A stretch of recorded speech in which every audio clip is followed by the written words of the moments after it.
If you would, please raise your right hand. Do you solemnly swear that the testimony you're about to give to the Senate Committee on Energy and Natural Resources shall be the truth, the whole truth, and nothing but the truth? I do. Thank you. You may be seated. Before you begin your statement, I'm going to ask 3 questions addressed to each nominee before this committee. My first is, will you be available to appear before this committee and other congressional committees to represent departmental positions and respond to issues of concern to the Congress? I will. Are you aware of any personal holdings, investments, or interests that could constitute a conflict of interest or create the appearance of such a conflict should you be confirmed and assume the office to which you have been nominated by the President? There are no conflicts, and I've abided by the Office of Government Ethics' direction. Are you involved or do you have any assets held in a blind trust? No. You may begin your Great. statement. Thank you. Thank you so much, Chairman Murkowski. I'm sorry, you introduce your family with you here too. I will. Okay. As part of my statement, but this, yes, is Dan Mulhern, my great spouse, partner, best friend, et cetera.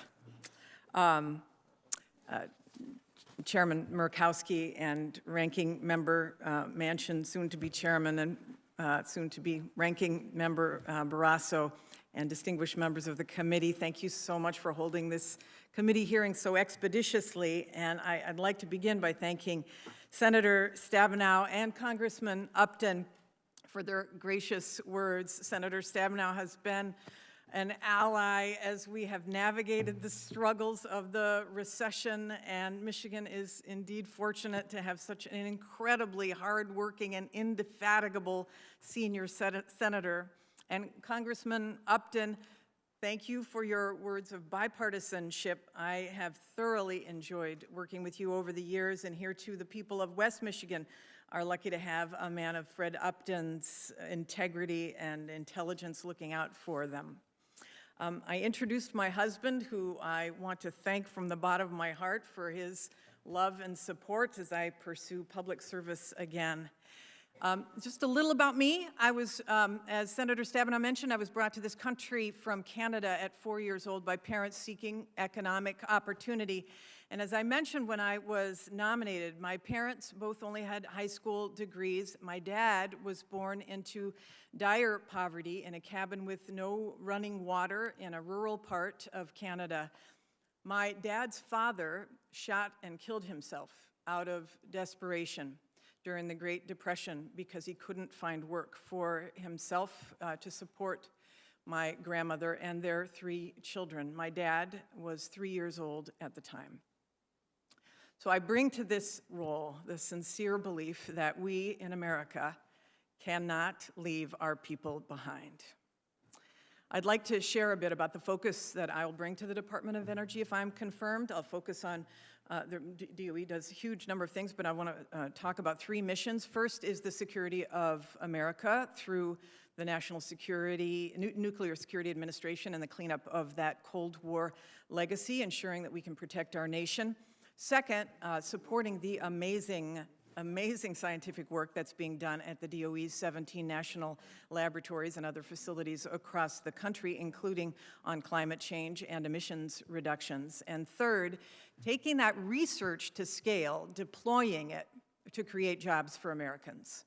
And it's that last point that I want to pause on for a moment, because I believe I was nominated by President Biden because I am obsessed with creating good-paying jobs in America. Having been the governor of Michigan when the automotive industry was on its knees, I understand what it's like to look into the eyes of men and women who have lost their jobs through no fault of their own.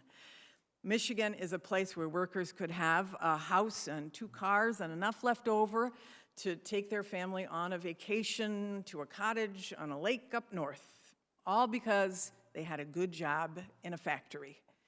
And then the bottom dropped out. The recession and the auto bankruptcies hit, and at that time, our unemployment rate was the highest in the nation. In Detroit, it was 25%. And because we had such an auto-dependent state, I knew we had to diversify, both inside the auto industry and outside the auto industry. When I say inside, I mean we built car 1.0, we had to build car 2.0, the electric vehicle, including the guts to that vehicle, which is the battery. And diversifying outside the auto industry, we had to create new jobs in new sectors, and the most promising of those sectors was in clean energy. And so we went to work. And today, 1/3 of all North American battery production is in Michigan. Michigan is one of the top 5 states for clean energy patents, and 126,000 Michiganders were working in the clean energy sector before COVID-19 hit. This is a sector that every single state can benefit from. The products that reduce carbon emissions are going to create a $23 trillion global market by 2030. That is a massive opportunity. So we can buy electric car batteries from Asia, or we can make them in America. We can install wind turbines from Denmark, or we can make them in America. We can allow other countries to corner the market on carbon reduction technologies like carbon capture, utilization, and storage, or we can put our workers in good-paying jobs manufacturing and installing those solutions in America, and we can export them all as well. So in talking with you all, thank you so much for the conversations we've had. Democrats and Republicans, I know that you share the belief of making energy in America. And if confirmed, I look forward to working with you to bring good-paying jobs to every state and to make sure that no worker gets left behind. I'm happy to take your questions. Thank you, Governor.